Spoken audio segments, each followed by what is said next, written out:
Yes, I'm back. Uh,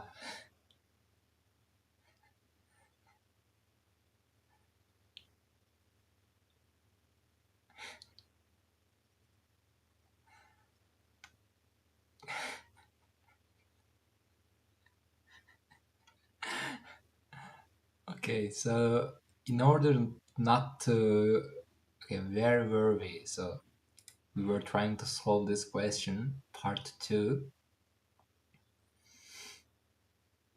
and yeah, this graph is a bit more different than the other one because I've done the correct thing. I think like x, y doesn't matter. But what my solution was is from the from like I'd like to have 2D grid, two-dimensional grid, and for that I need to learn what's the max x and what's max y value, create the grid for that, follow the positions and mark them with x, iterate over the grid. When x seen, switch on the painting mode. Basically you'll put x in your iterations, uh, and so on. Search within the bounds, of course, retrieve combinations of positions, calculate the other 2 points of the rectangle and check if they're dot or x, basically they're inside the rectangle or not, right? If outside, ignore them. If inside, write them out or like maintain the max area variable. Um, but uh, like this is literally a very big complexity. Like it is like for the time complexity, and also like say sorry, it's for the space complexity, but it's I think it's also very terrible for um, time complexity as well because you'll be iterating over it, right? So there has to be a way that in order for you to just have some coordinates or like some kind of representation of this, so that when you're looking for the point this, you can directly say it's outside there. What you can do here?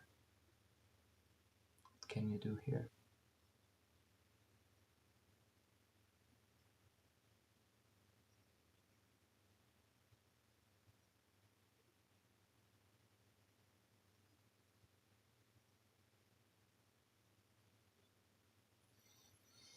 Actually, you know this thing? Ugh.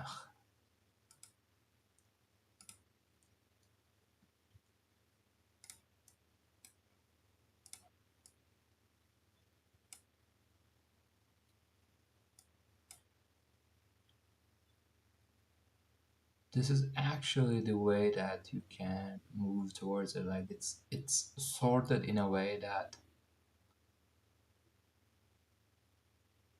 you can already check it out.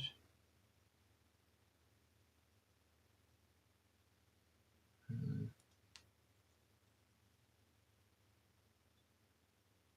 Okay, once you have 2 to 6, so it's like 1 6, I guess. This point.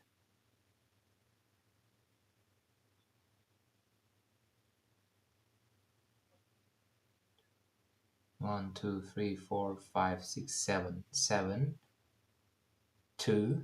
Okay, 7 2.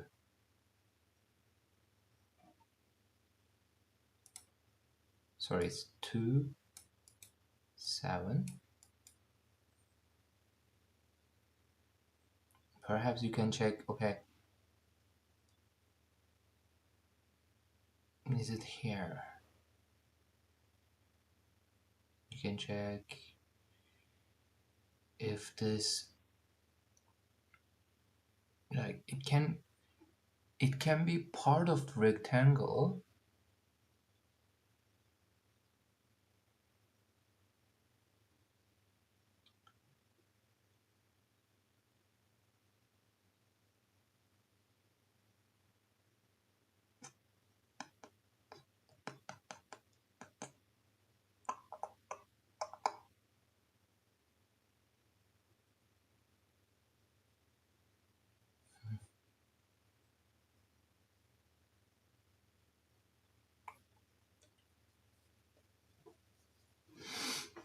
Oh,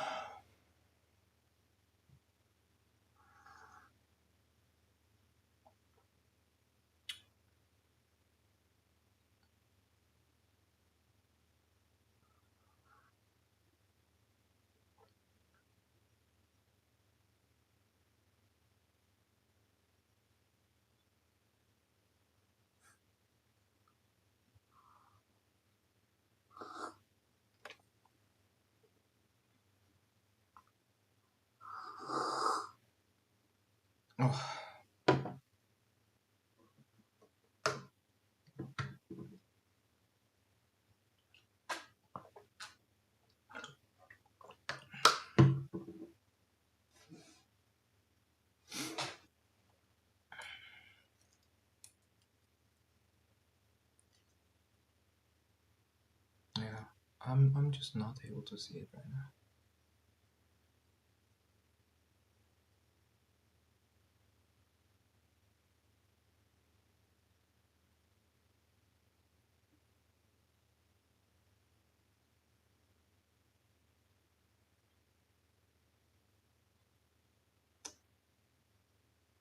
Yeah. I don't know. Like this feels like my only solution right now. Shall I try implementing it, or like perhaps I can have a look? While implementing it, would I have some ideas? I'm not sure, but maybe, yeah. Let's have a look. So basically, we get the positions and then we're preparing the grid. That's where we were left.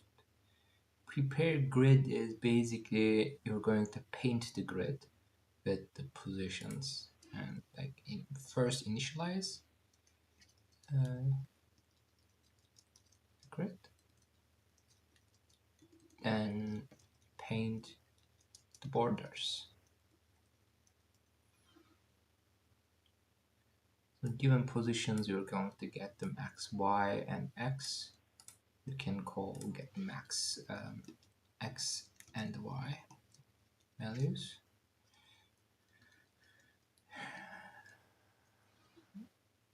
and from there on you'll use them for initializing a grid. And let's assume for now it's 10.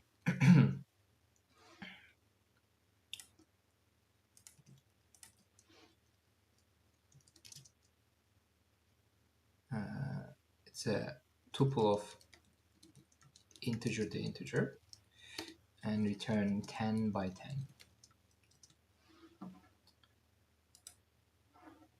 Yeah, it will fail, but this will be the basically the initialized list.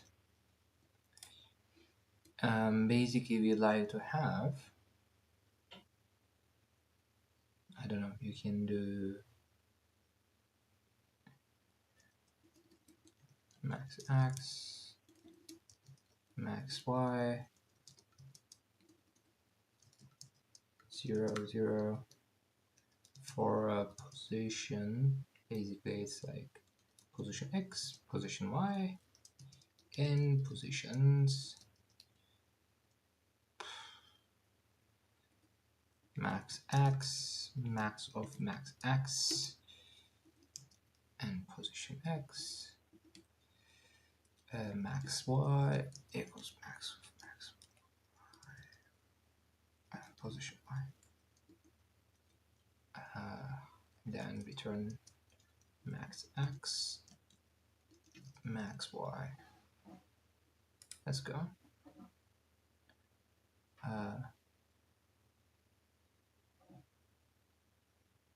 So its y values are 6, 7, and the x values are, wait,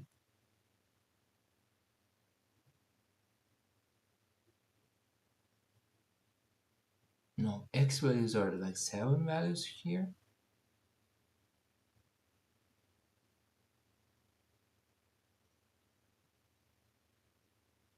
Wait, no. If you have max value as 6, then you have to have 7 values there, 0 including, right? So this should be like this. So this has right now 4 and 4, 8 values on the x-axis.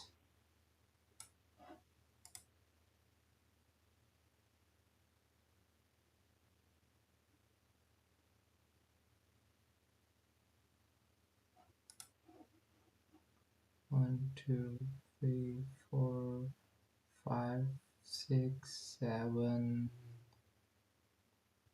8, 9, 10, 11, 12.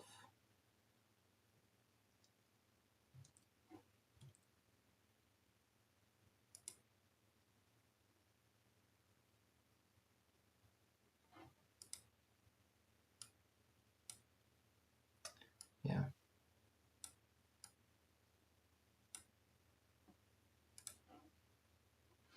So it's something like this.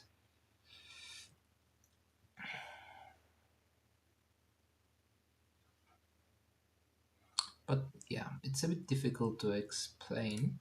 So this is the x value and this is the y value, but this x value, actually the 7 corresponds to the,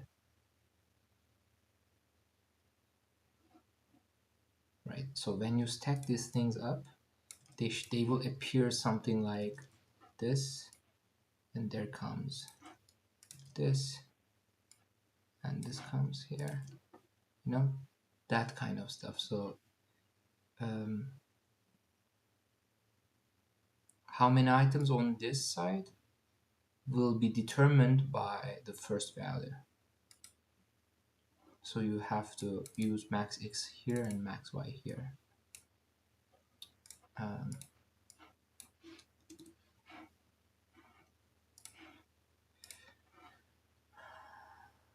okay, 1, 2, 3, 4, 5, 6, 7, 8. Okay, so your grid is ready. Right, let's initialize. Second, paint the borders. Basically, you'll start from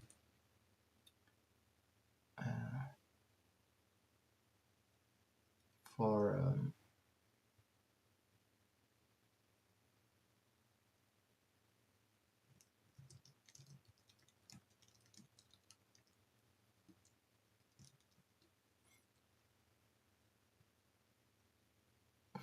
you can start from, yeah, here, for example, or you can go until the last one. Actually, no, you will connect them, right? But yeah, we'll do it. Also connect the last one to the first one. Right. Here we're going to have our current position. It will be position side, and we'll have the next position. We can do it like this: positions I plus 1. How come we are using this next? No, but why am I? Why is it highlighted?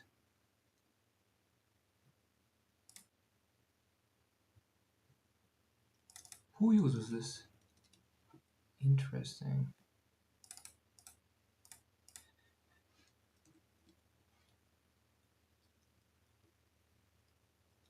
When I use next, it's not.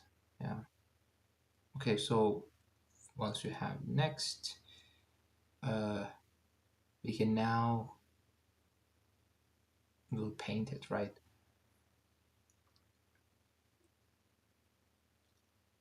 If depending on they're on the x-axis or y-axis, okay? That's what we have to check.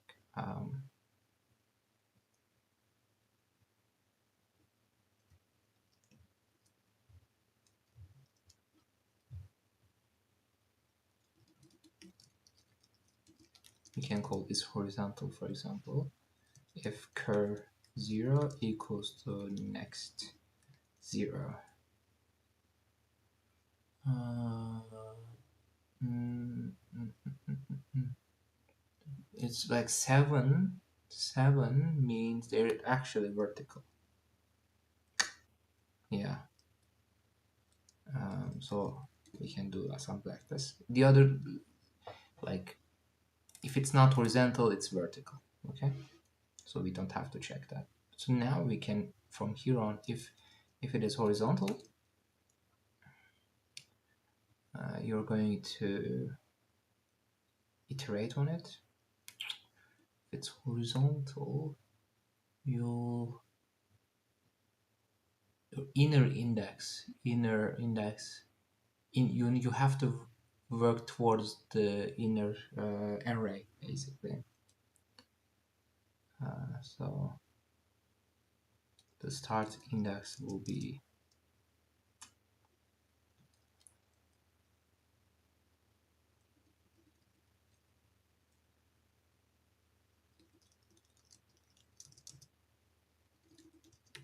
and index, the minimum of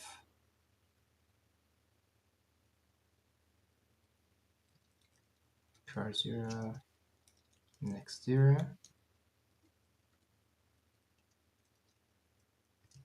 and index will be the maximum of them. I'm checking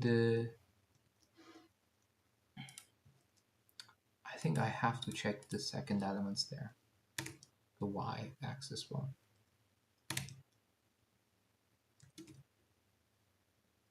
Once we have the start index and end index, you can iterate range start index and index plus 1 to include it, right? You're going to set up this grid dot the row will not change, so it's going to be, for example, cur 0, and the second position will change, and we'll update them with the x.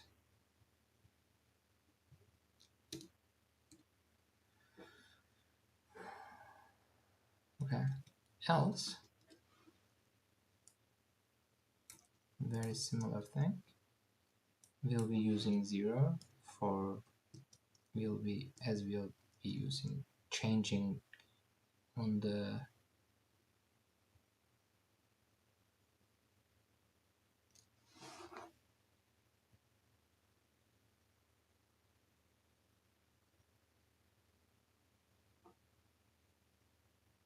no, if it's horizontal,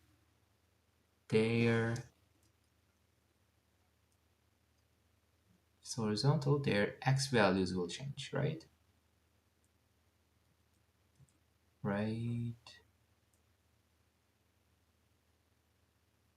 Their y values will stay same, so we have to use 0 here, 0, 0, 0. But here, if it's vertical, like here, their y values change.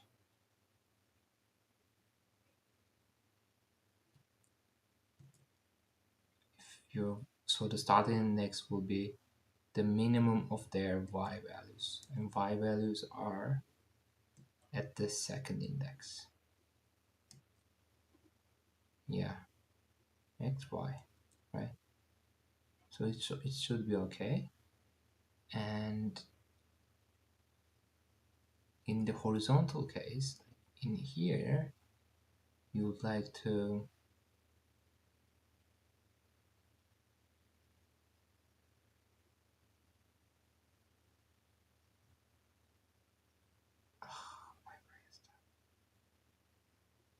for this range, x values will change, but x values are inside the inner array. Good. And yeah, grid current 0 will represent it. Yeah, in the vertical case, you'd like to change the index in the first one here, and the y-axis, like inside this thing, is determined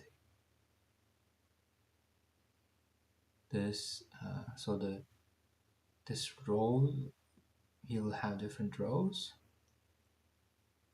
but inside this they have the same value here, and it's 11, the x-axis.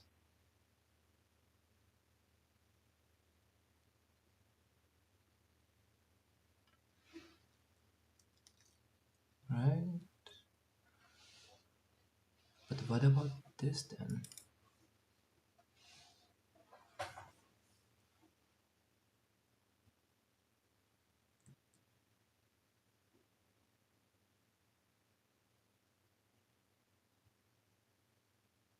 I think it has to be 1 then here.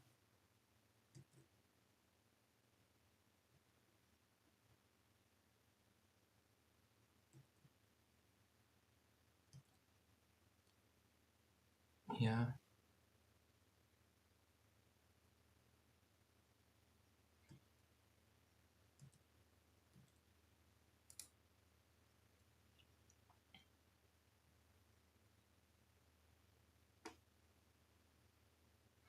can we see?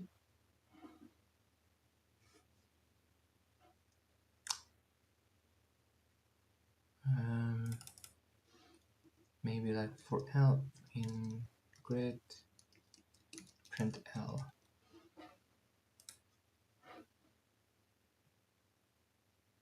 Look at it. What is the problem there? This part is not connected. The last part.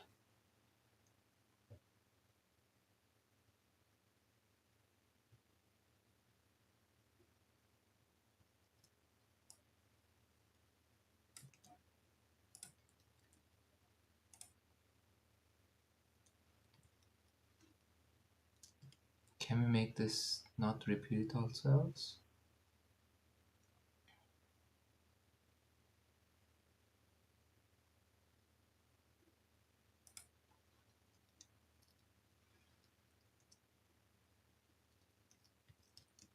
Maybe something like you be giving the current and next positions to it.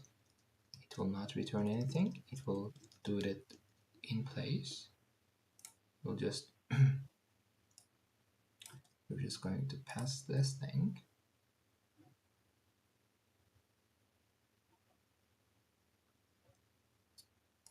It's going to be like current position and next position, something like this.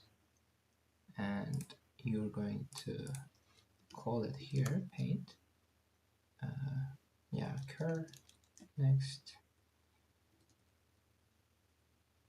And also we like to do paint positions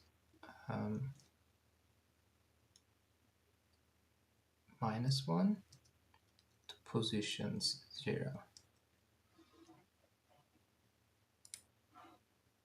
Okay, now it's being connected as well. What do I see here? It starts a bit interesting. Okay, I think this look, imagine we have to reverse it to be able to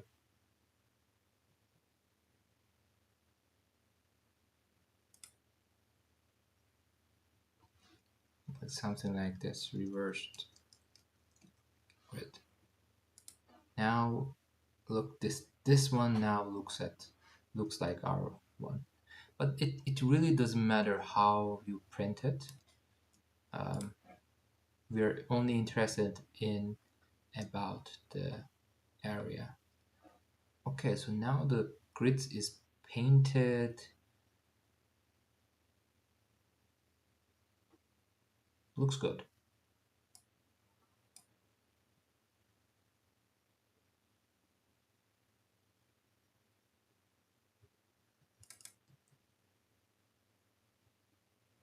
have the position pairs, and then we will check. Oh, by the way, uh, I have to,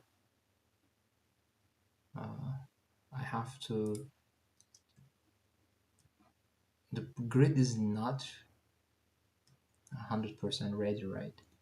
Um, paint inside.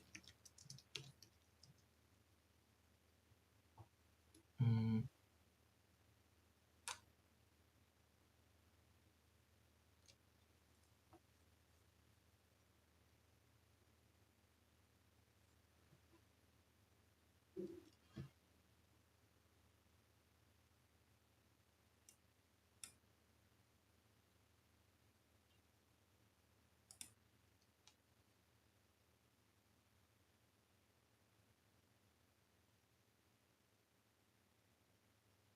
yeah, this is going to be the biggest.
Yeah, I don't want to do that. I think that's like, I have the structure. If we identify the point here, we can have a look like iterate over this, and do you see something here? Or like, okay, you have 2 points. Can you do something else like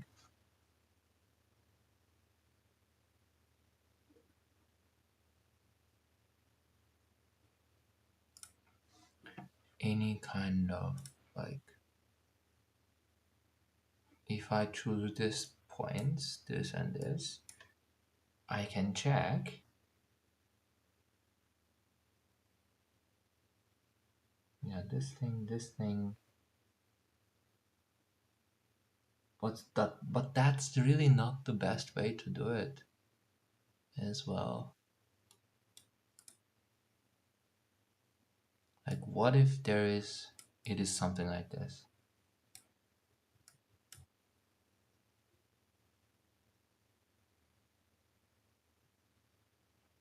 In that case, checking these points only will not work. So I think you have to paint it.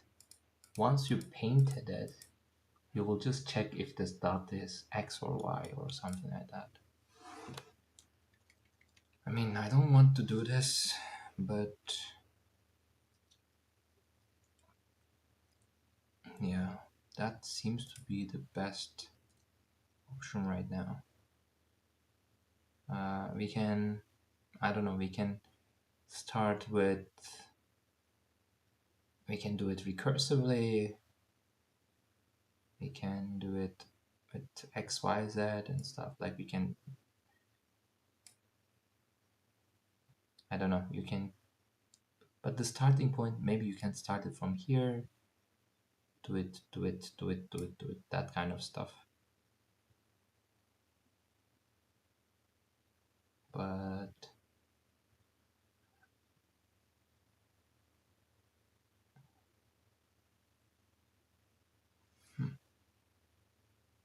recursor, I don't know. Yeah, anyway, so let's, we can get you, we can use this posit paint method already. You'll just go through for I 0, we'll go start by from here. For j equals 0, 0, 1, 2, 3, 4, right? Once we once we see x, we'll switch it on. We'll continue, continue, continue, continue. Once we see x, we'll notify the latest point. We'll paint in between, switch off, then continue again. For I in range, then grid. For j in range, then grid 0.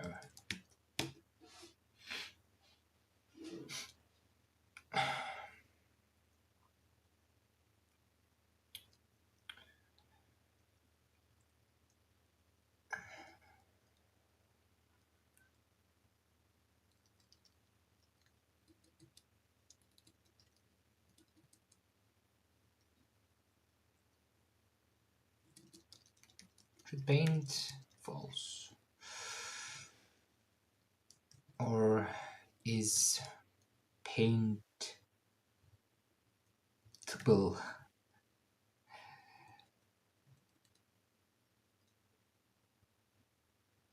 Needs paint. Yeah, we can also do it like this.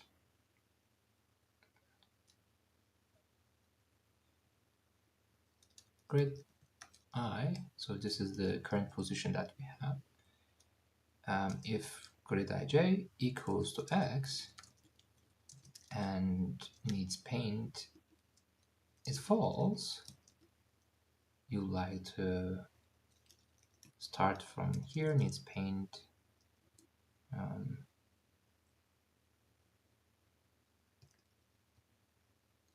true. Yeah, maybe you can paint start index, you can make it none, okay? Or yeah, is none needs paint, or paint start index will be j. What else? If grid ij is x and paint start index is not none. Oh no, what do we do here? Now we'd like to paint start index until j. I don't know, you can repaint it, that's okay. Okay, and I like to also paint start index to make it none. We've done it. What else? So the else position is if ij is dot. That's the only option. If it's dot, you won't do anything, you will just continue.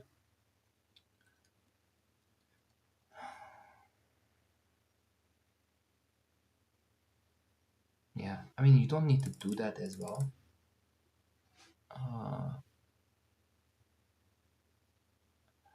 But there's one thing here.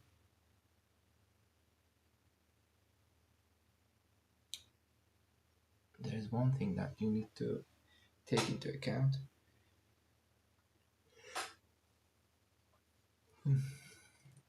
This thing.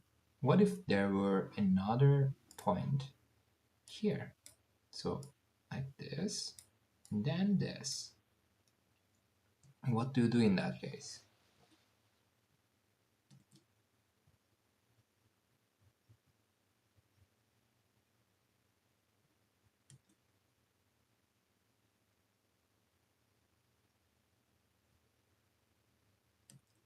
But why do I care about it? If it's,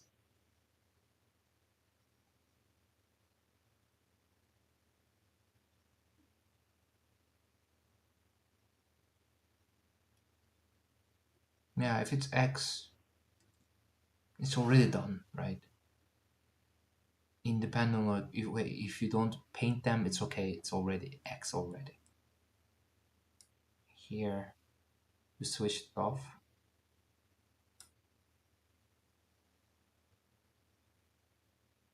I mean, yeah.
But what about this, for example? One, two, three, and you have something like this. You found X, you start the painting mode, you paint it, okay, it stopped here and switched off. It came here, it started the painting mode again. It's painting all over the place right now. And this is not good.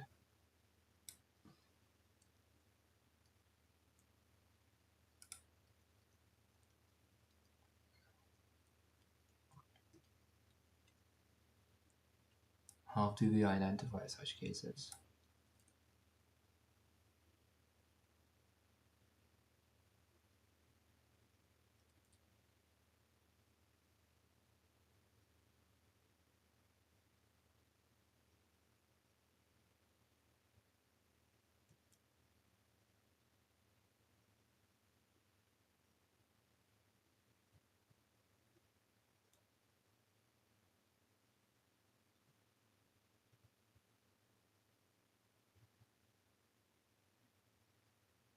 Maybe you just have to continue. Maybe you have to say, okay, if it's like this, and if it's not that,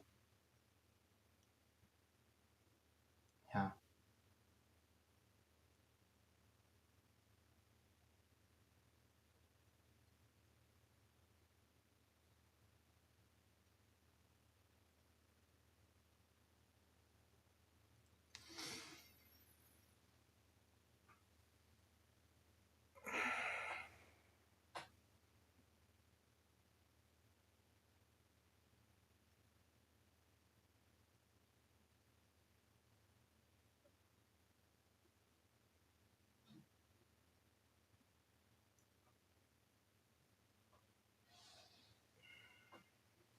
Mhm.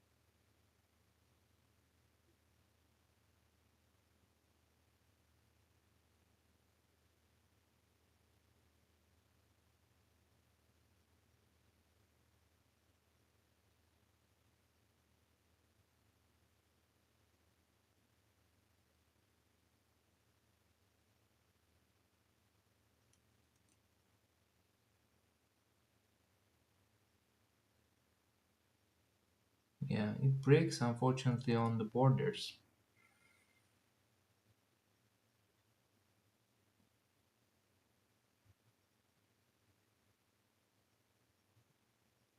When you're on the border,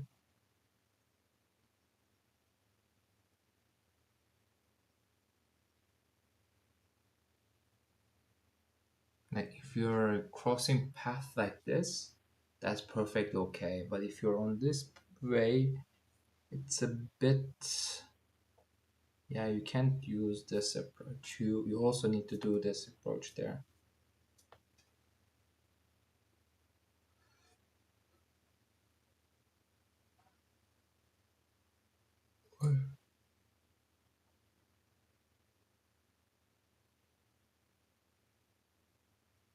There's another way. Once you identify the corner, for example, the corner will be, I don't know, positions last one to position zero. So it was, I think, this thing, or either this thing or this thing. Once you have a corner, how do you know which one is in the inside, right?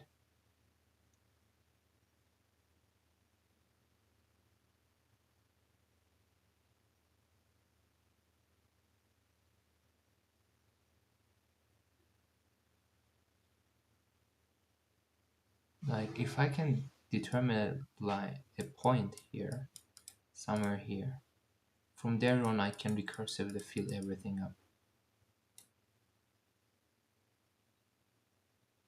Yeah.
Or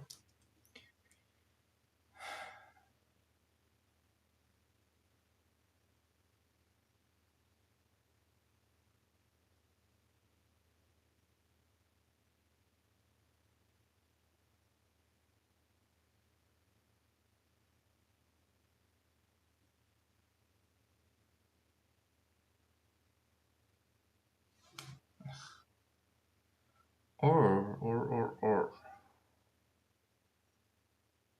I think this approach is also failed right now. I can't. choose 2 points, as it can be something like this. So you can't just choose these, like you have to validate everything, every dot inside.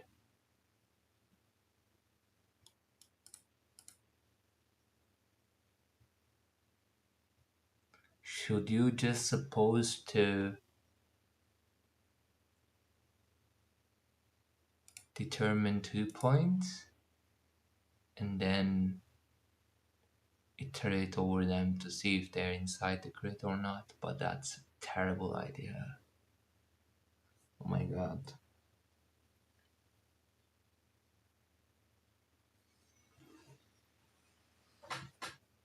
Oh my god. Mm. What am I not seeing here?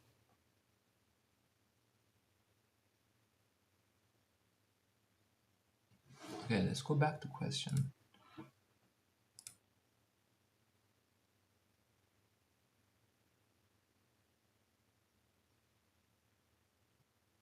Hmm.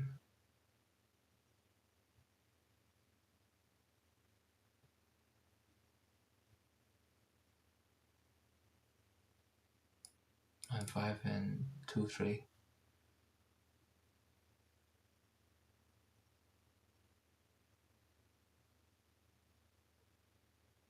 Yeah, this is 2 3 and this is 9 5.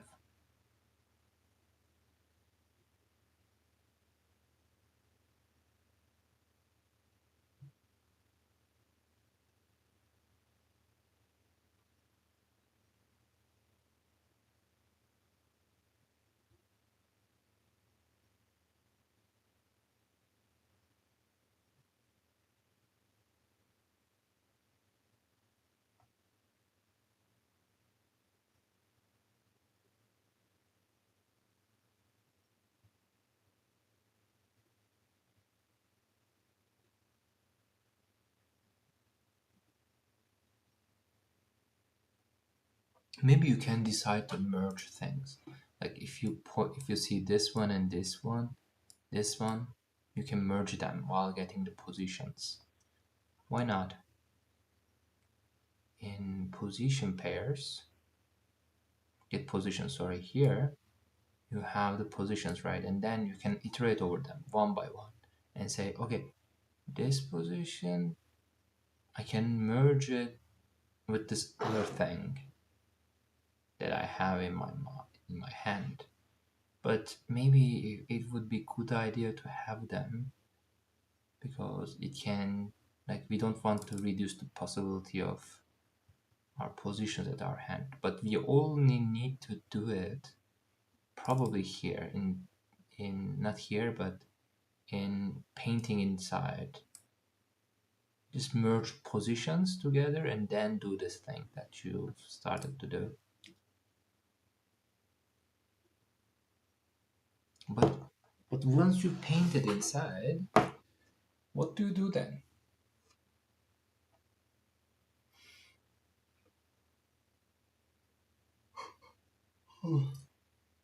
Alright, I think it's getting close to how many hours it has been?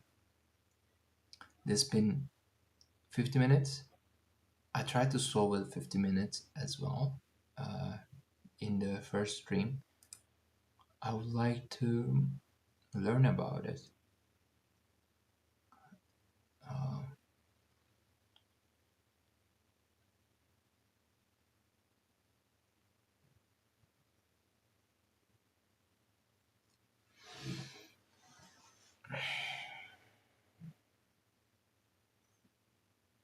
yeah, let's watch some YouTube video for it. Amount of, or maybe I don't know. Where is the proper solutions? End of code 2025 day 9.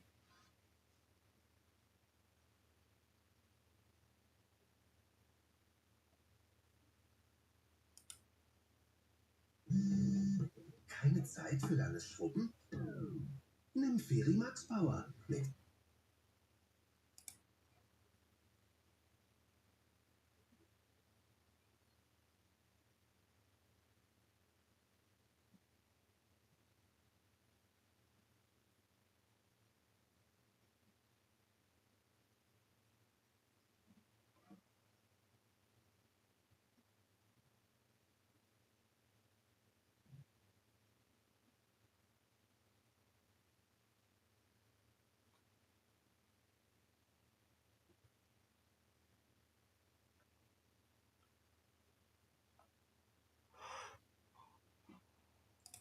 welcome back to Advent of Code 2025.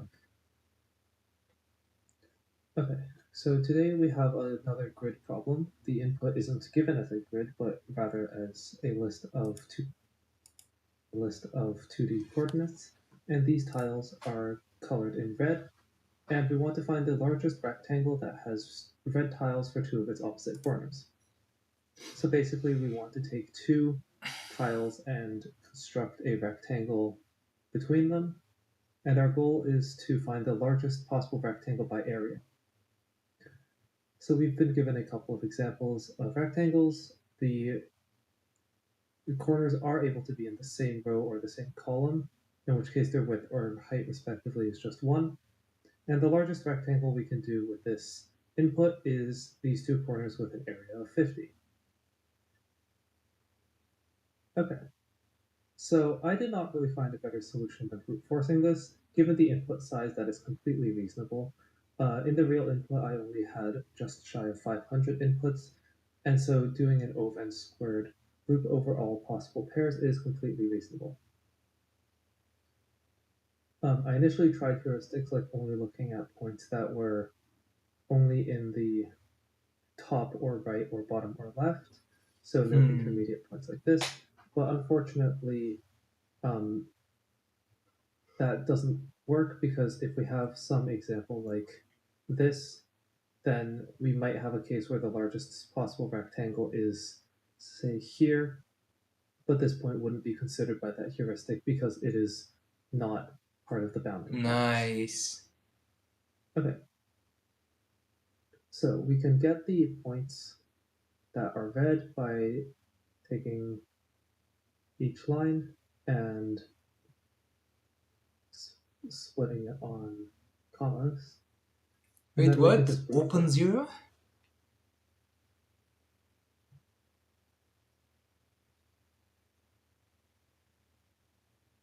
How? Open zero. Interesting. And maps it them to integers. Okay, that I could have used, by the way. So for I x1, y1 in enumerate points, for x2, y2 in points up to I. This just prevents us from looking at each pair twice. This just only looks at them in a specific order, basically. So we only look at points for x2, y2 that are before x1, y1.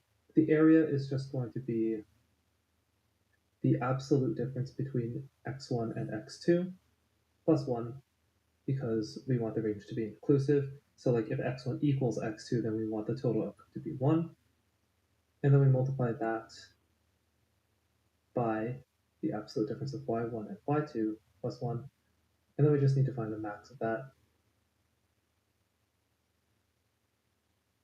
And testing this on our actual input, breaking news. Santa has officially quit. Santa, you had one job. Yo, Santa. What is this? Why? that gets us our answer for part 1. So relatively straightforward part 1 and a very much not straightforward part 2 for today. For part 2, we remember that we can only use tiles that are red or green for this rectangle. So we're going to introduce green tiles now. In our list, every red tile is connected to the red tile before and after it by a straight line of green tiles. So our tiles will now be an ordered list, and the list wraps around so the first and last tiles are also connected together. And so now we are provided that tiles that are adjacent in the list will always have the same row or the same column. So using the above example, we now have all of the green tiles marked with an X, and these are formed by basically tracing the path that the red tiles take. In addition to this, all tiles inside of the loop will also be green, as shown in this example, and the remaining tiles are not red nor green. Their color does not matter. We still must choose a rectangle whose opposite corners are red, so we still do only have to look through all pairs of the given points, but any other tiles that are within the rectangle have to now be red or green. So for example, we can make a rectangle as shown here with all of the O's, and the largest one that we can find is this one with area 24. Okay, so we're going to do an approach that's very similar to just straightforward implementation, but requires two very notable optimizations.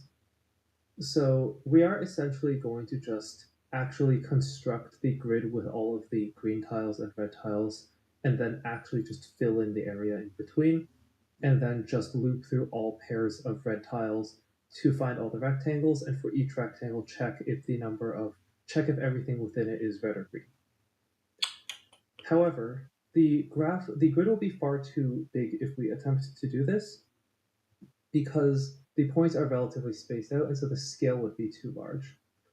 So let's grab all of the points, and then get all of the x values, so x for x, y in points, and likewise for y's. And if we print the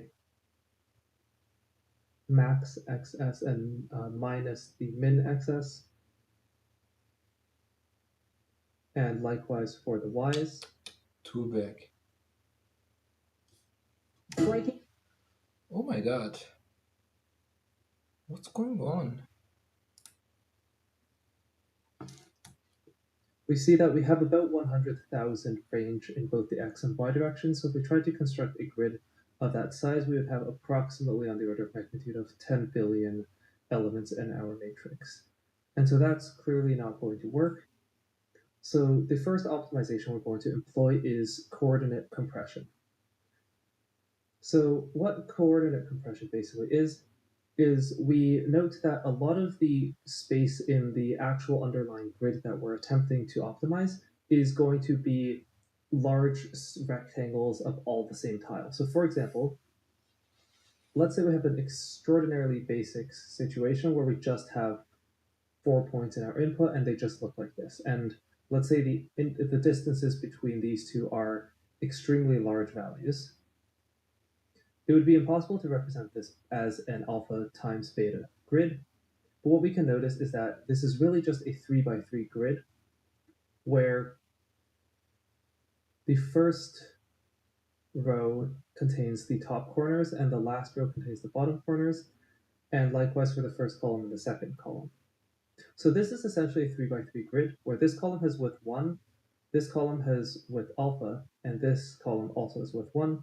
Likewise, this row is width 1, this row has width beta, and this row has width 1. And so when we compress this together, really we just get a 3x3 grid that looks something like this.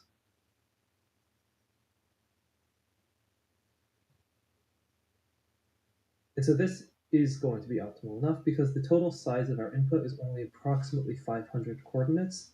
And so we end up with something along the lines of like a 1000 by 1000 grid when we do this, which is sufficiently optimal.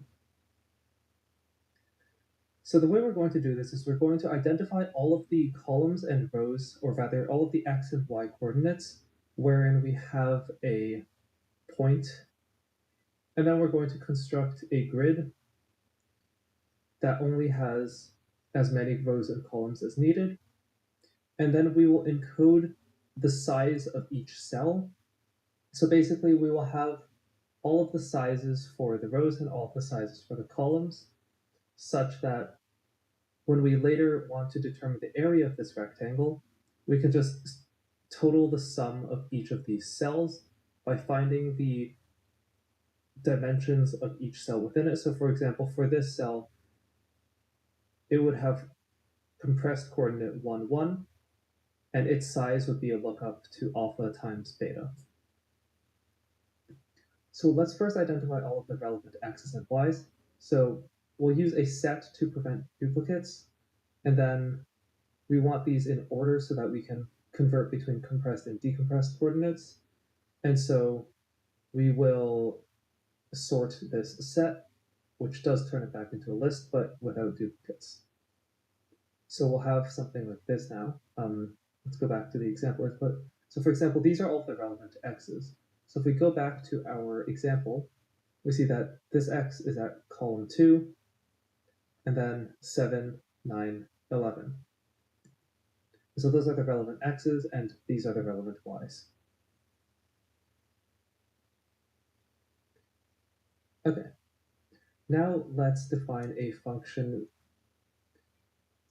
y's. 11. So those are the relevant x's, and these are the relevant y's. Okay.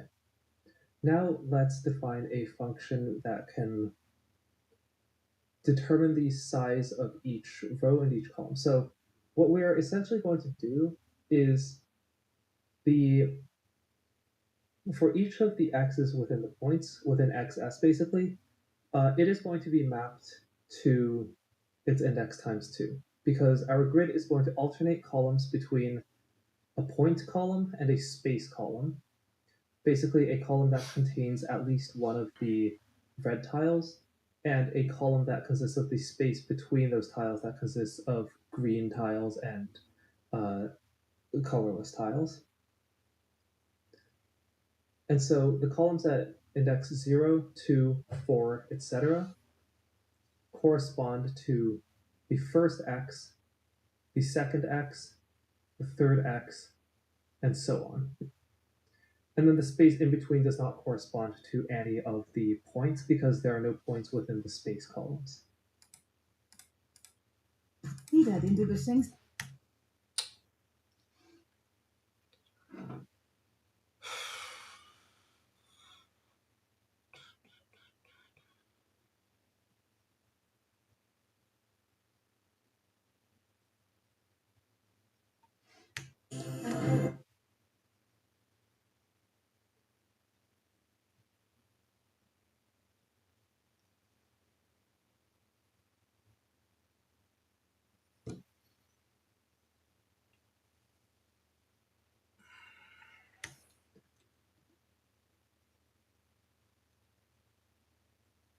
There are no points within the space columns.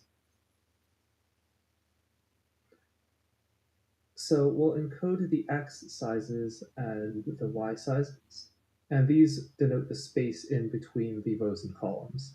So the keys of these will only be odd numbers because they represent the spaces in between. And so for x1, x2 in zip between x's and x's offset by 1, what we're doing here is basically iterating through each neighboring pair of x values. And then we want to have an index for that, so we'll enumerate this. So let's see what this looks like just to be clear. So x's was 2, 7, 9, 11. So we see that at index 0, we have the pair 2, 7. So that's the 0th element and the first element. At index 1, we have 7, 9. And at index 2, we have 9 and 11. And so the x size for the column that goes between the 2 and the 7 is going to be x2 minus x1, and then minus 1. And the reason we're doing minus 1 is because we are excluding on both sides. The compressed coordinate x0 and x2 line up with the actual coordinates 2 and 7 directly, so the space in between only consists of 3 through 6. And so the number of columns there is going to be 7 minus 2 and then minus 1 for the double exclusion. And the index that we'll use here is going to be I times 2 minus 1, or sorry, I times 2 plus 1. And so that will give us something like this. And so that tells us the compressed coordinate 1 has 4 columns, which we see is correct based on this. And then the other 2 compressed columns have width 1. So there's not actually any compression going on here, but that's just a byproduct of this specific example. Likewise, we'll do the same thing Read as what? the byproduct of this specific example.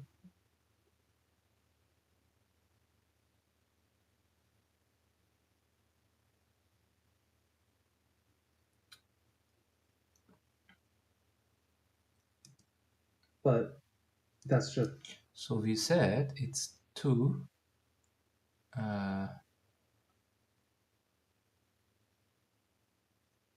2, 7, 9, 11, right? That's just a byproduct of this specific example. Likewise, we'll do the same thing with 2759. Now we have 4. The first in between thing is 4, right? And then here is 1 and here is 1. Okay. the byproduct of this I'm specific just example. curious, like it's a very long solution though. This was the other guy that I was following.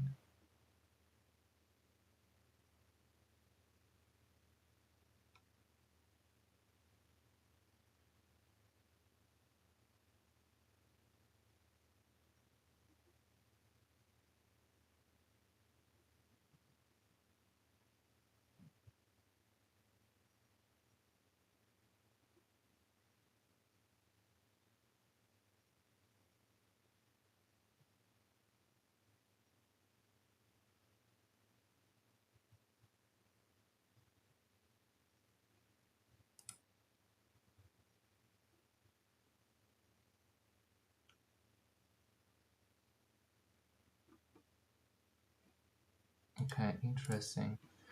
May I search for it there once? Event of code day 9. I think everyone requested to have a look at this one probably. Chris Picardi. Seems a fast one.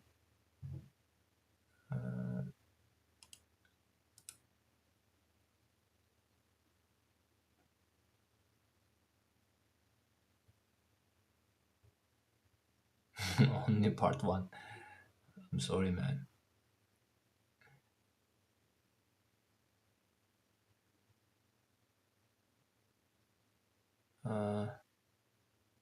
Turkey dev?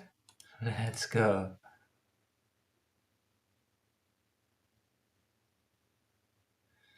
Did I already choose this guy as well?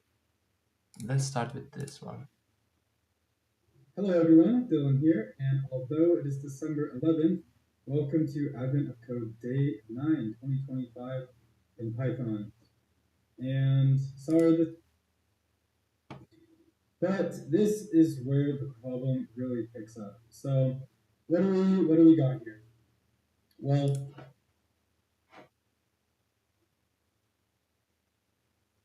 Compression. a bunch of points in this y direction and a bunch of points in this x direction. So like here we have 1, 2, 3, 4, 5, 6, 7, 8, 9 rows. I'll come back to this. I think it's a similar thing. The scale of death, injury, and loss in Gaza is overwhelming. Child-friendly spaces like this are. Alrighty, welcome everyone to day 9 of Advent of Code. I think he didn't solve this one. Let's have a look at the proper solutions. Alrighty, we are here for day, I think. Look at the sound of his voice, man. Like the sound is also very clear here. Day 9. Around day 9, yeah, I'm a little late. Or I think it's day 9, yeah. I was working on part 2. Somebody suggested Union find the crate for yep. I feel like Unless you have a story, you don't have a way.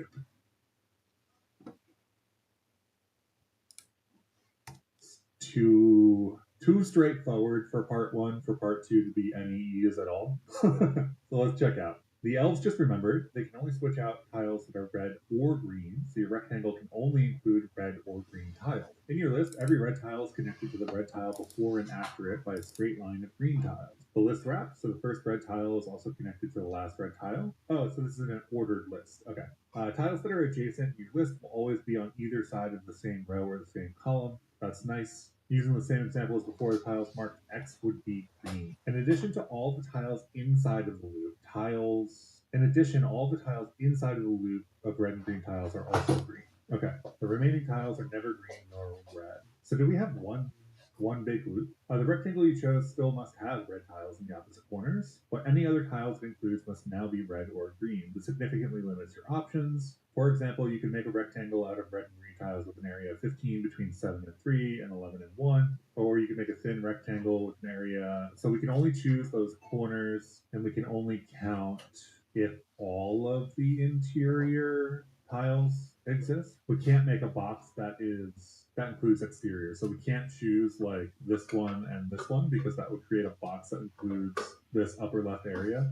Using 2 red tiles as opposite corners was the largest area of any rectangle you can make using only red and green tiles. So there's the naive approach of, I guess, filling out the entire grid and then checking every position, which I assume is too close, but I don't know that it's too close, right? These are 98,000, 54,000, and then it goes down to 10,000. So these potential box sizes are like 80,000 away from each other, 80 or 90,000 away from each other. Looks like they're all between 0 and 100,000. So we'll say that the max distance could be like 99,000 away from each other, 99,999, right?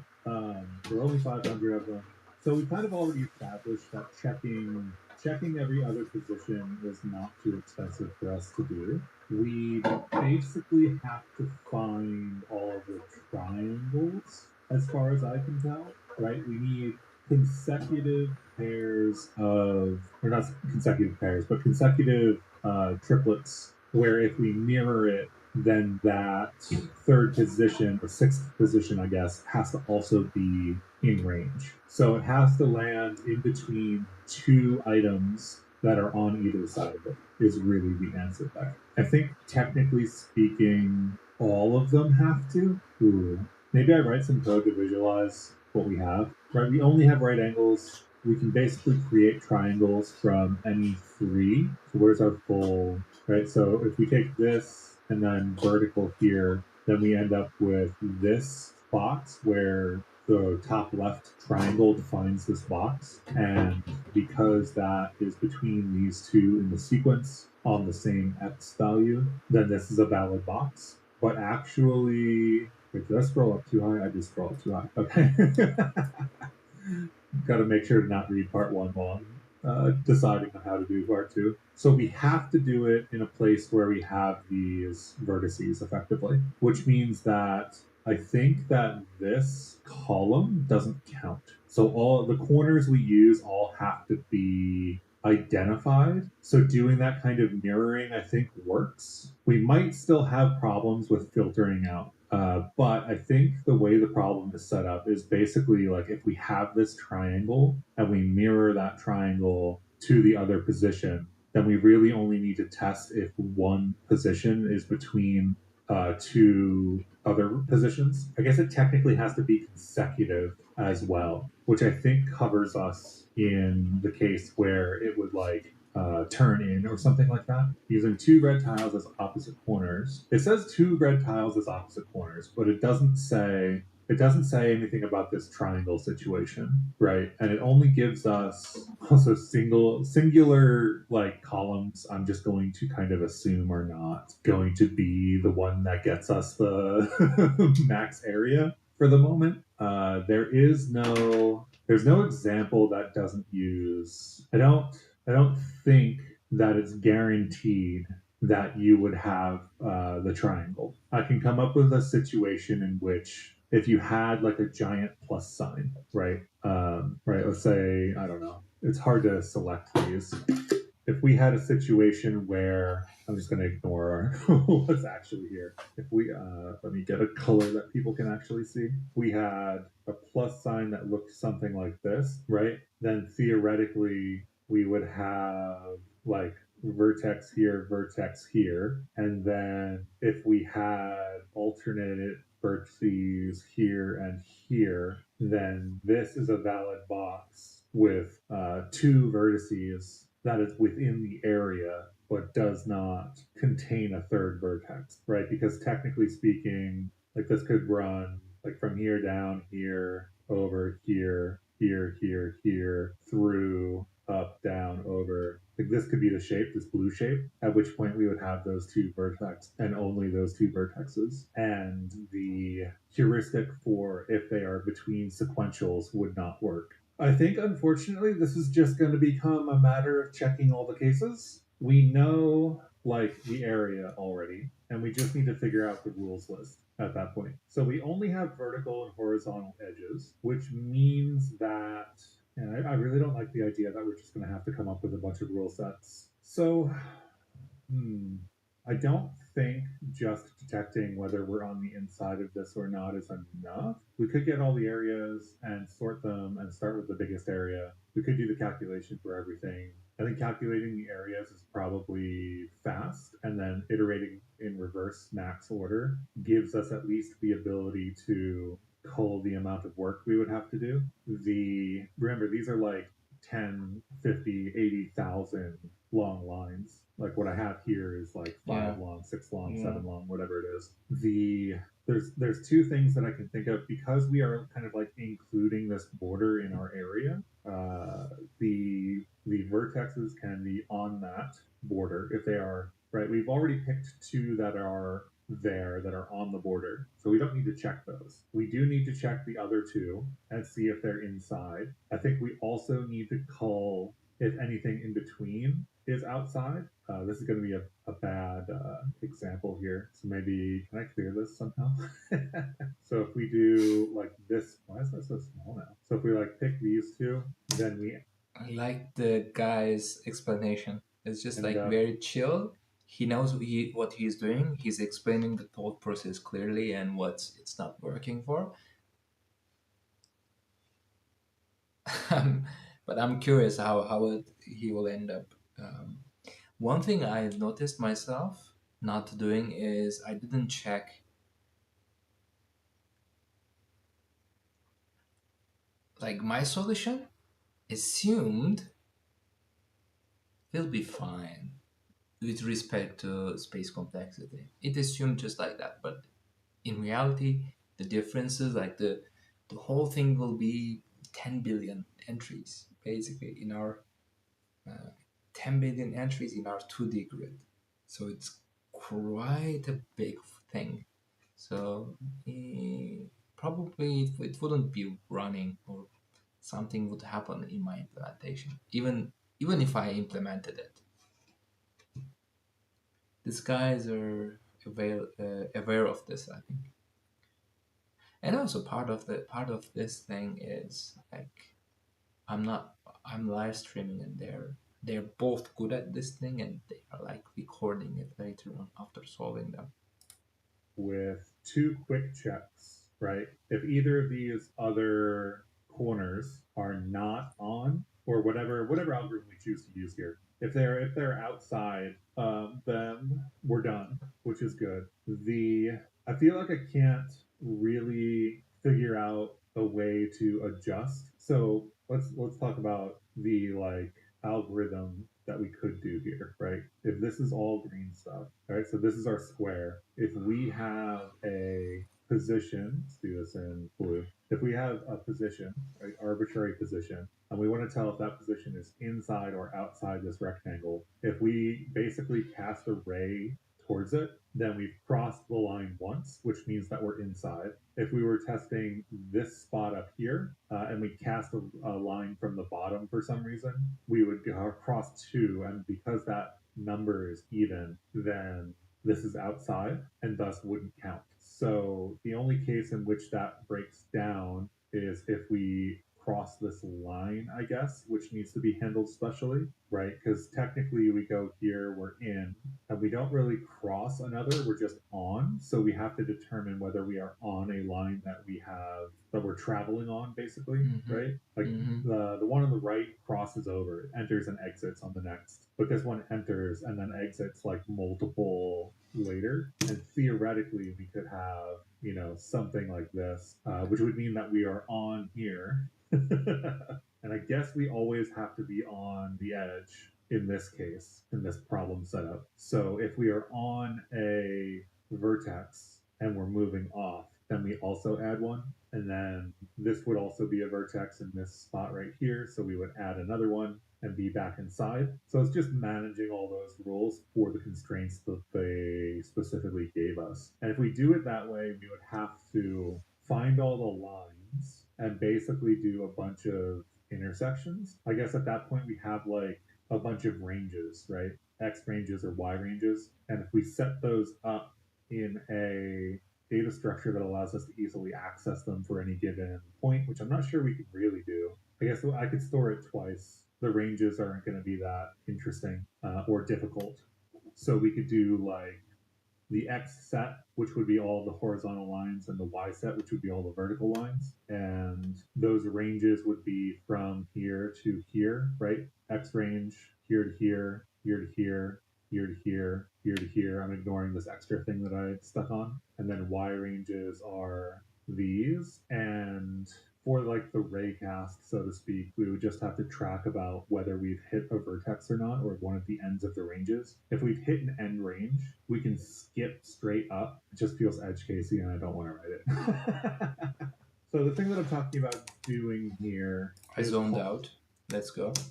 if we've hit an end here to here, I'm ignoring this extra thing that I stuck on. And then Y ranges are these. And for like the raycast, so to speak, we would just have to track about whether we've hit a vertex or not, or one of the ends of the ranges. If we've hit an end range, we can skip straight up. It just feels edge casey, and I don't want to write it.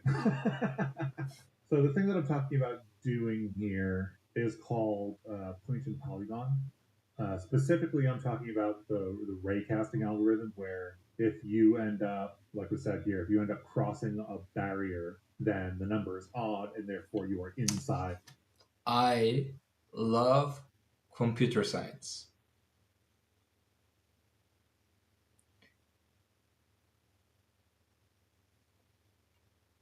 I love it. It's like a never-ending thing. I was never aware there's such a thing like this, that there's an algorithm for that. There's a pretty cool image for that.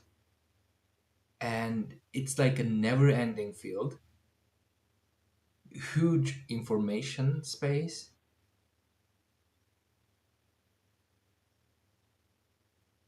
I'm pretty sure with this algorithm, with this like niche stuff,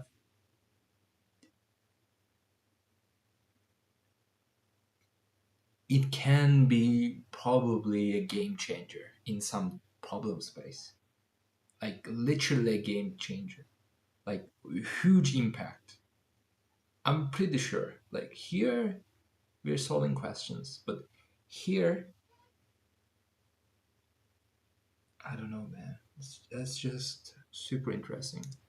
Of that shape, and if you are across another barrier, you are outside of that shape. With the additional caveat that Advent of Code tends to have specific definitions for like whether a line is included or not, and these are vertical and horizontal, so there is the possibility or high likelihood that we end up on one of these vertical or horizontal lines. I've used this in previous years, but I think we would have to test every interior point, right? Because on the grid, it would be theoretically possible. I don't think it does this, but it would be theoretically possible for it to do something like this, right? And thus, if we had this point, this point, this point, and this point as our rectangle, like this would fill all of those spaces. So we can't just test the edges. Technically speaking, we would also have to test the interior. I don't know if they're being pathological in this question, so we can visualize this and check.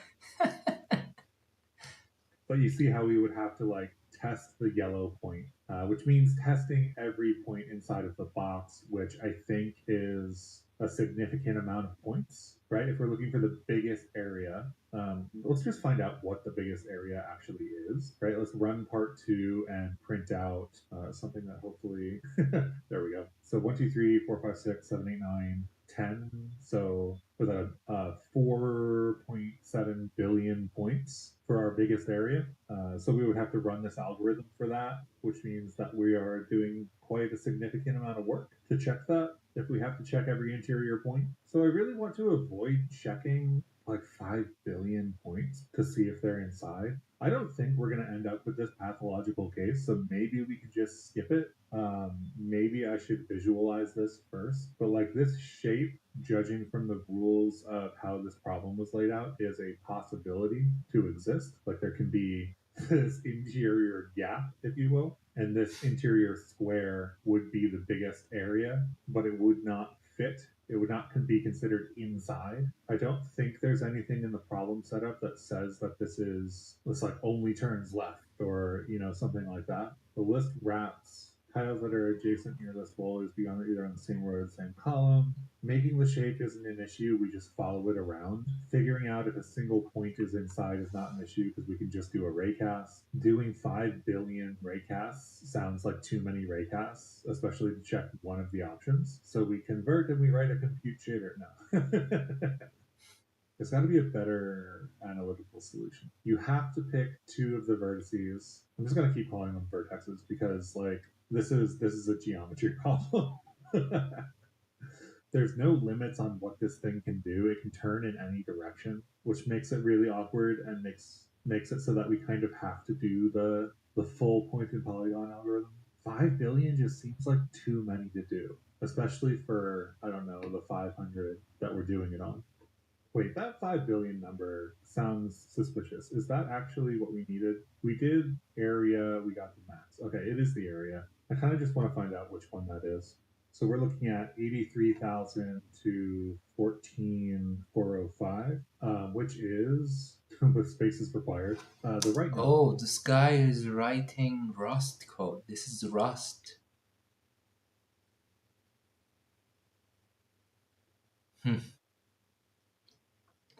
Just to be honest with you, this might be my first Rust code that I'm ever reading.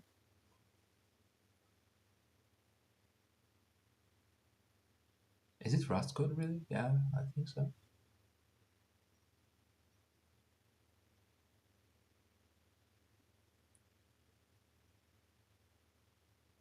Okay, nice.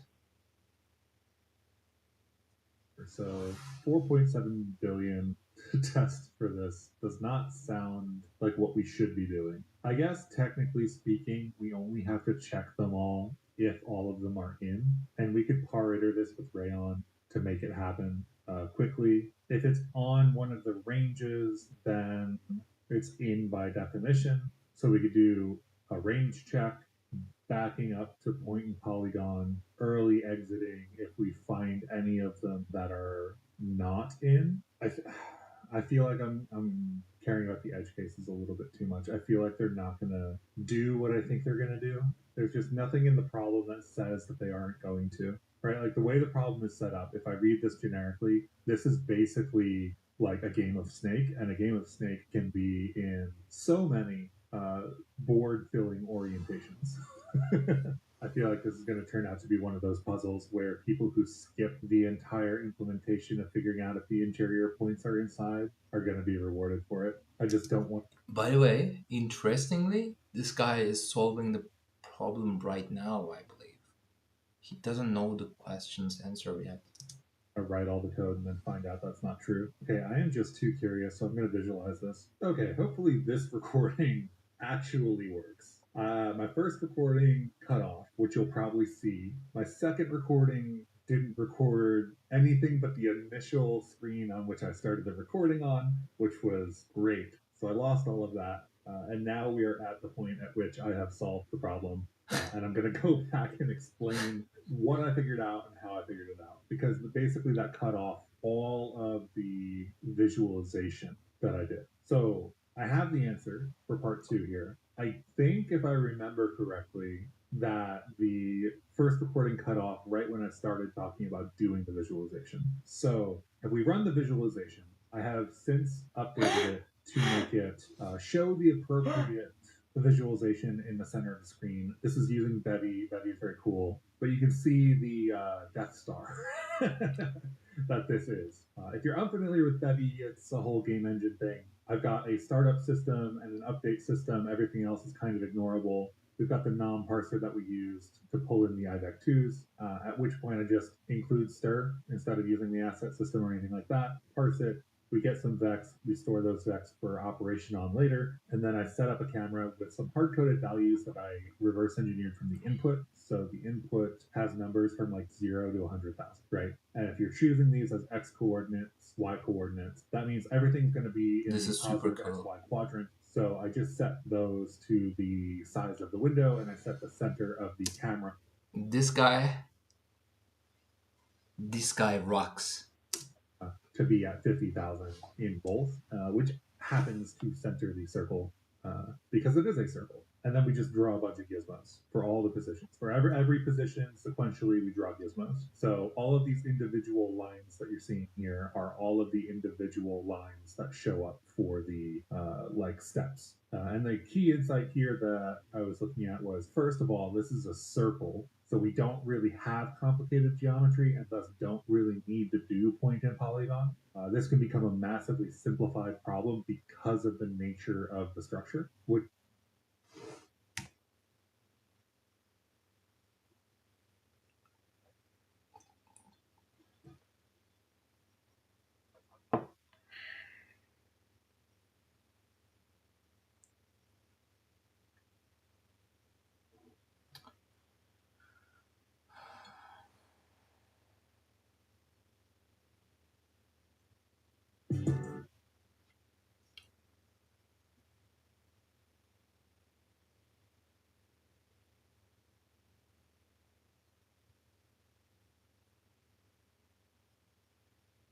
Thank you, Dogewan. which leads to the actual part 2 answer. So we've got two sets of data. We've got all of the red tile positions, which we need to pick 2 of for the corners of our But wait, sets of data. We do massively simplified problem because of the nature of the structure, which okay. leads to the actual part 2 answer. So we've got two sets of data. We've got all of the red tile positions, which we need to pick 2 of for the corners of our rectangle. And we've got what I've created here is every line starting at the beginning all the way through to the end and back to the beginning for once. That's why we're using circular tuple windows, because we need to connect that last line just in case. I think it actually wouldn't matter for us in this scenario, but this gives us that extra connection. So we iter circular tuple windows so that it circles back around. I take the length. It is interesting that Rust can have a method for that. Actually, now that I think about it, I don't think I need this take. Circular tuple windows being from iter tools, it does look like it stops. So actually what I'm going to do is just remove this take. I thought I needed to take. I was thinking about doing something that was a little bit more cycly, but I don't think need it. So I'm going to copy my answer here and just run my part 9 answer, not the visualization. And that is the correct answer. So we don't need that take. Circular tuple windows just stops once it connects to the other end. So I collect that into references of I64vec2s. I64vec2s just because we had some size issues in the part 1. These numbers are not actually 64-bit numbers. So we end up doing the collection of all of those individual lines, and then we do the construction of all of the pairs of corners using tuple combinations. We did this in part 1, so we should have already explained that. I sort it by key because I wanted to test the big stuff first. I think with the way that I've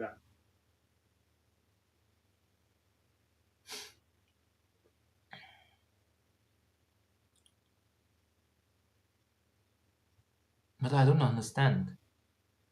You say that it's not complex, but there's literally a line that is breaking it inside. actually ended up doing this, it doesn't matter if we sort this by key. Well, it does in my case, actually. It does in my case specifically because I ran find on the end.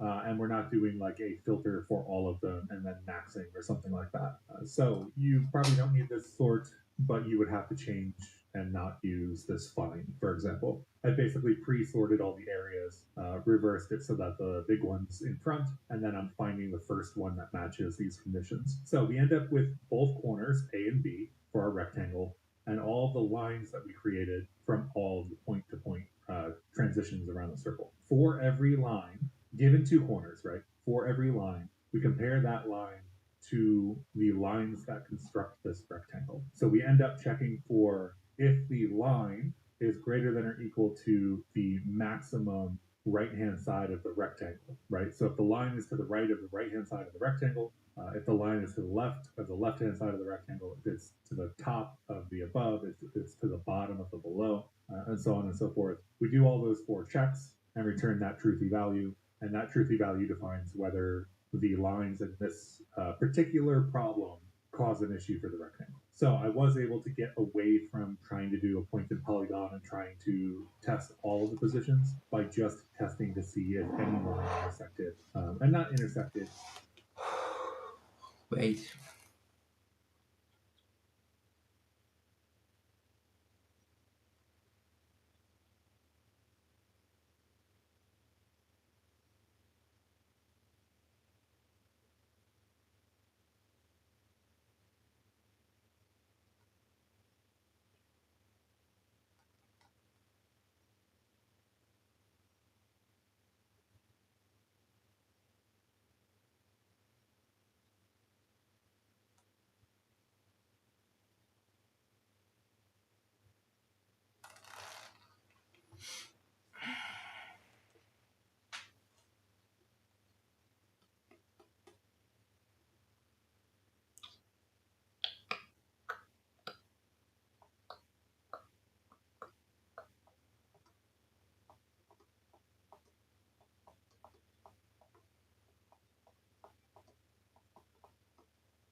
No, I didn't understand. The lines in this for these conditions and not use this fine, for example. I basically pre-sorted all the areas, reversed it so that the big one's in front, and then I'm finding the first one that matches these conditions. So we end up with both corners, A and B, for our rectangle, and all the lines that we created from all the point-to-point transitions around the circle. Point-to-point transitions on the circle. So you have this lines. Okay.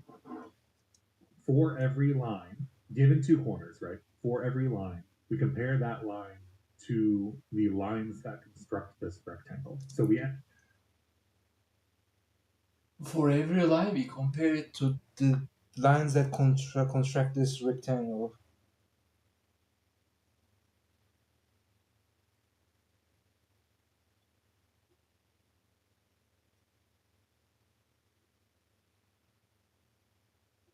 No.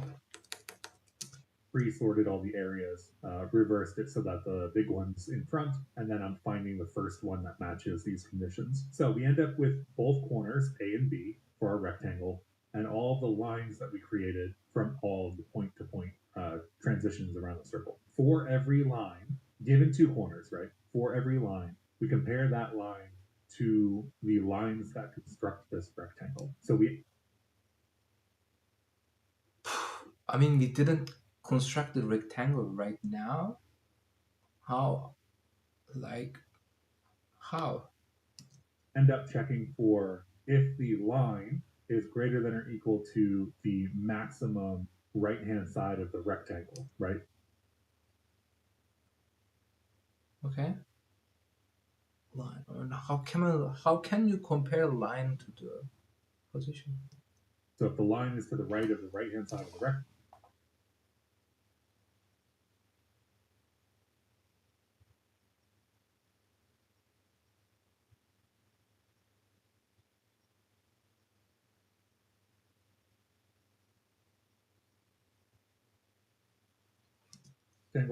if the line is to the left of the left-hand side of the rectangle, if it's to the top of the above, if it's to the bottom of the below, and so on and so forth. We do all those 4 checks and return that truthy value, and that truthy value defines whether the lines in this particular problem cause an issue for the rectangle. So I was able to get away from trying to do a point.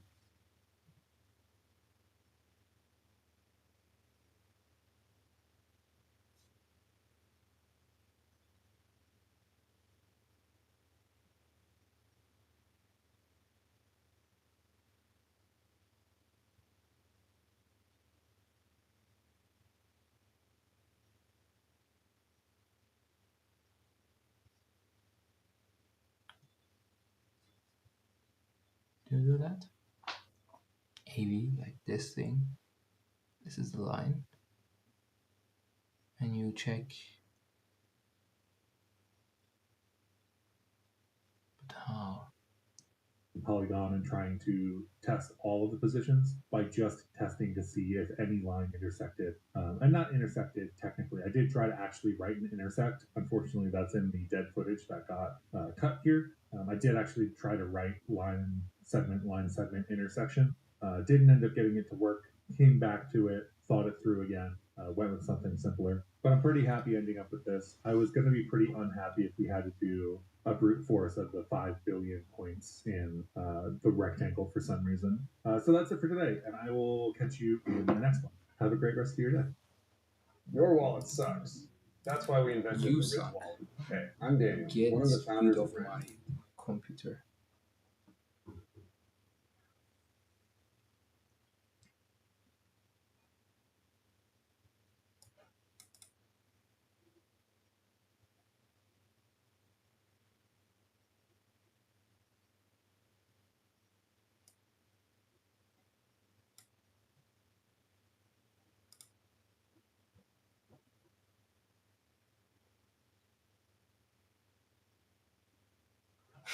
These dudes are like, dude, let me solve the problem first and then.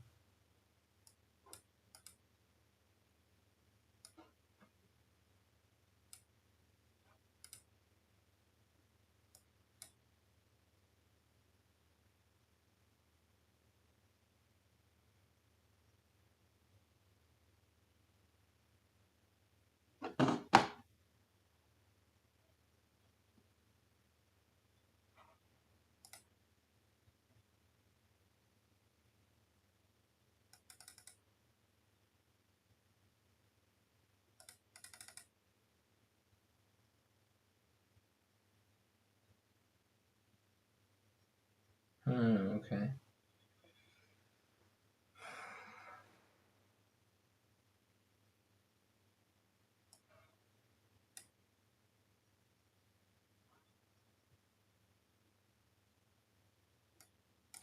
The 24 was for the part 2. The first part is not.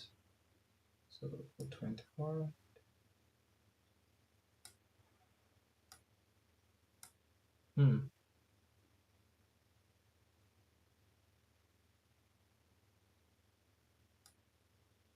Not correct corners.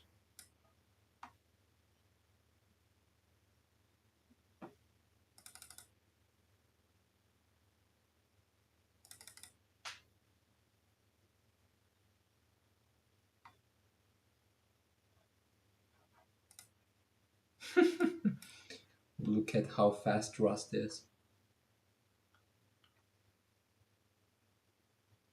Okay, like it has been quite a while right now, and I still don't know how to solve the problem. If you don't understand the rules of power, you will suddenly lose to someone who Get rid of them. Oh no. that as well. Paul in the chat also did some raycasting, which I need to figure that out as well. So the one that I followed was like a Green's theorem. But yeah, holy Green's theorem. chord is just boundary. Like for any polygon. All these points, all of these red squares, where the question is asking, you're given all these red squares in like a clockwise order, or in like, or not in clockwise, in like any order, right? And then all you need to do is like follow the, so every single, these are the red tiles. If you follow each red tile, the path in between each red tile forms the edge of green tiles. So if you follow all of them, it eventually loops. And Yeah, also in the area is part 2 is explaining. All of the cells within that rectangle is a green or red tile, or it's pretty much incorrect. Start from the put boundaries. Pretty much, we start from one point, and then we draw the boundaries of the of the enclosed space, so we know what the outer edge is. Then from there, we we just like now that we know the boundaries, and how we can figure out the boundaries is we just walk from point to point in clockwise direction, filling out or like setting the element to the left of me as an outer edge. And this is like, look up the Green's theorem. So somebody gave me this insight is like, if you follow it clockwise and then you mark everything to the left as a boundary, it forms this boundary. Like for any polygon.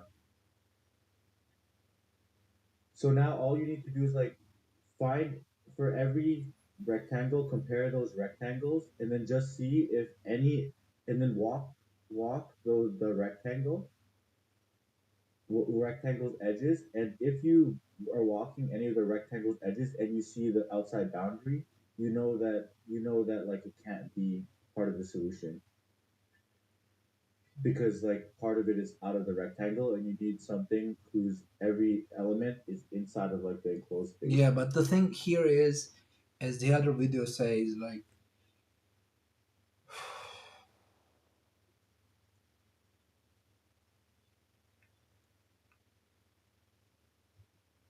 the thing here is, okay, you can do this, like you can draw this out, the outer boundary. Okay, that's clear. Although once you painted that,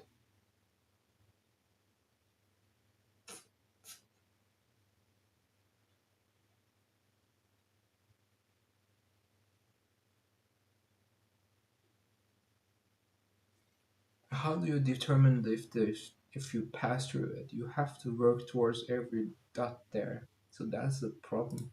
So yeah, so you pretty much compare every single one, and for every single one you just walk the boundary, and you can see for all the valid Okay, so you're walking on the boundary of the other one, but that's still too much. all the valid rectangles that we could form, if we trace the boundaries, we'll never hit the outside edge for all of the valid ones. Yeah, maybe. So that's kind of the solution. I'm gonna be pushing out my code. It's disgusting code. It's long code. It's like 100 lines. It took about like 10 minutes to run.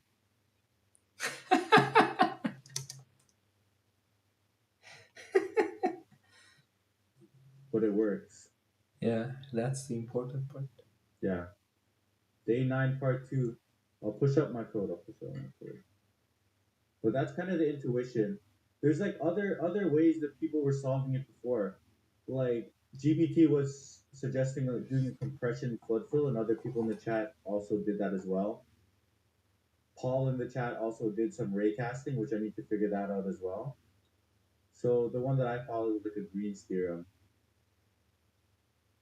But yeah, holy crap. All right, right before midnight. What do we have left?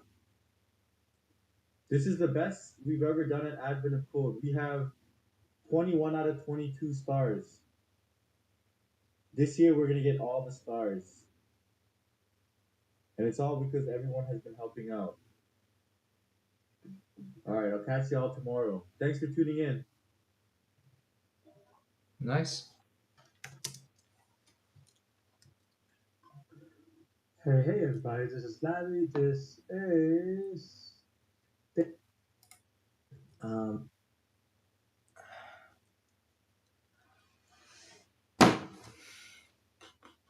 I'm hungry.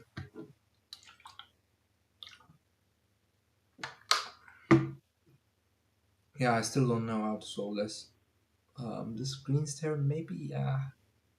But it's going to take a while. I think I'm going to skip this one for today, and I'll see you tomorrow. I'll have a look at the day 10. I will skip this one. Maybe I can have a look at it later on.